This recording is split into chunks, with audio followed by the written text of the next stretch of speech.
Hi, everybody. Welcome to Mark's Backyard Birds.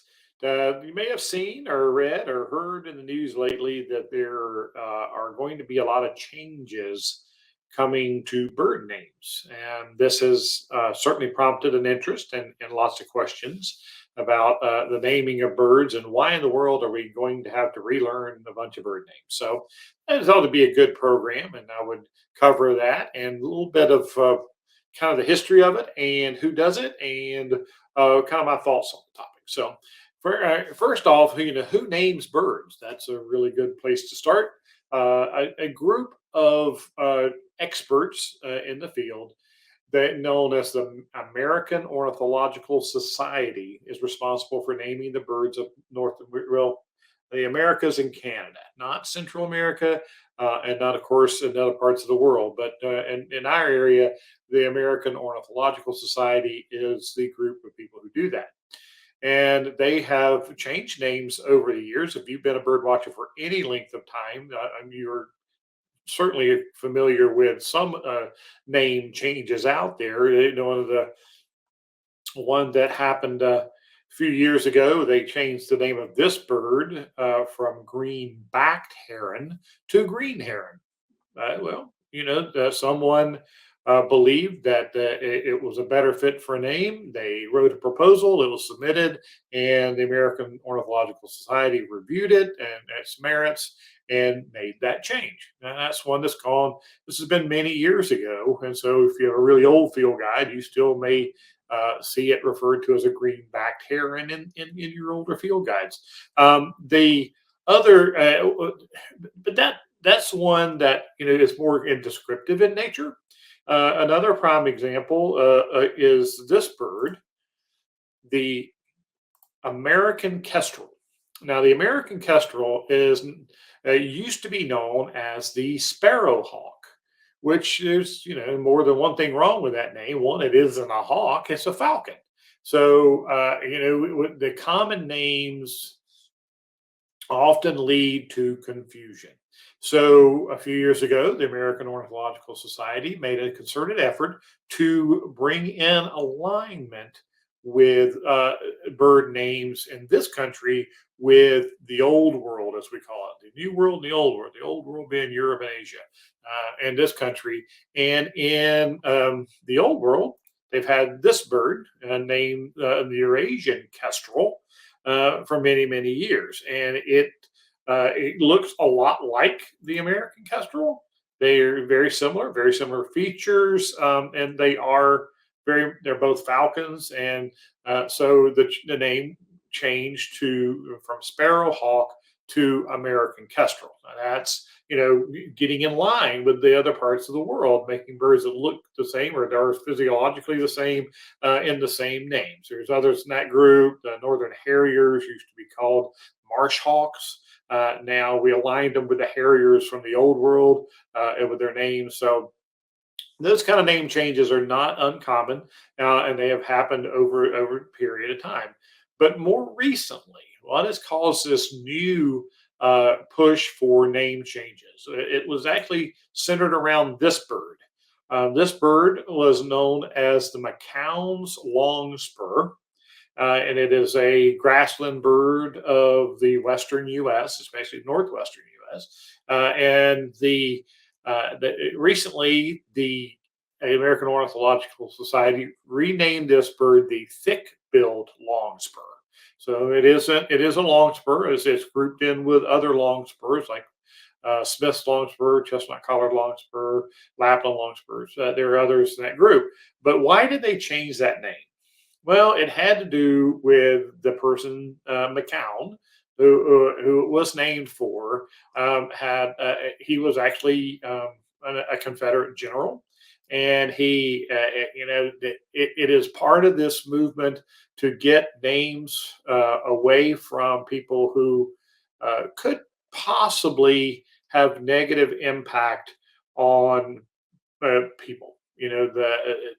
It's like the statues and things like that. Though just we went through where they're moving, some statues that are considered controversial into places instead of having them out on public display and things like that. Well, bird names, there a lot of the birds are named after places, and they're after physical features of them, and similar features to other birds. And there's lots of bird names out there. But there are a lot of bird names that are named after individuals. And you would think, well, if it's the person who discovered the bird, then they have the right to have that bird named after them. Well, that's true. And in the but it also can become offensive, for Native Americans, for the indigenous peoples, as we say, and African Americans, people who have had past with quite negative impacts on them and judgmental impacts, because we try to do away with some of that kind of thing that could actually be found offensive. Now, you may or may not agree with that. That's totally up to you. But I've gotten on board. There are a lot of birds out there that are named for, and a lot of them were named by John James Audubon. The initial a naturalist who early settled in this country, and named lots of birds in this country.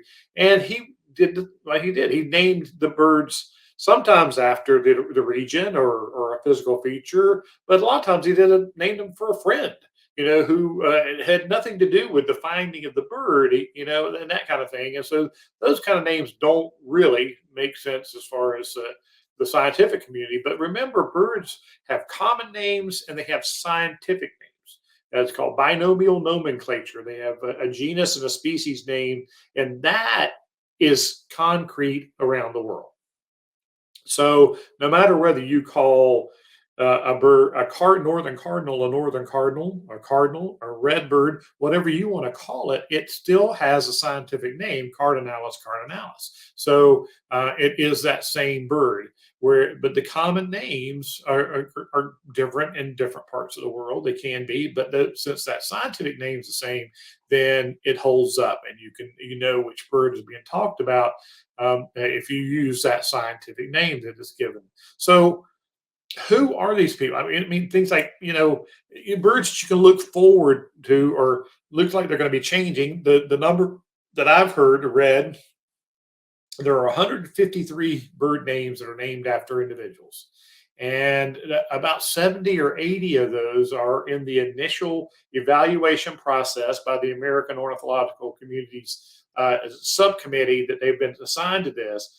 And a lot of this is going to change. These birds are going to change. This is a Cooper's hawk. Its name will change. The Anna's hummingbird, I believe read somewhere that was named after an Italian duchess or something. And then Steller's jay, another one that the name could be coming, and the Bullock's oriole, the Baltimore oriole and the Bullock's oriole. So what these names are changing, when they're coming, and what the names are going to be, we do not know yet. But I think we get a good clue from the one that did change.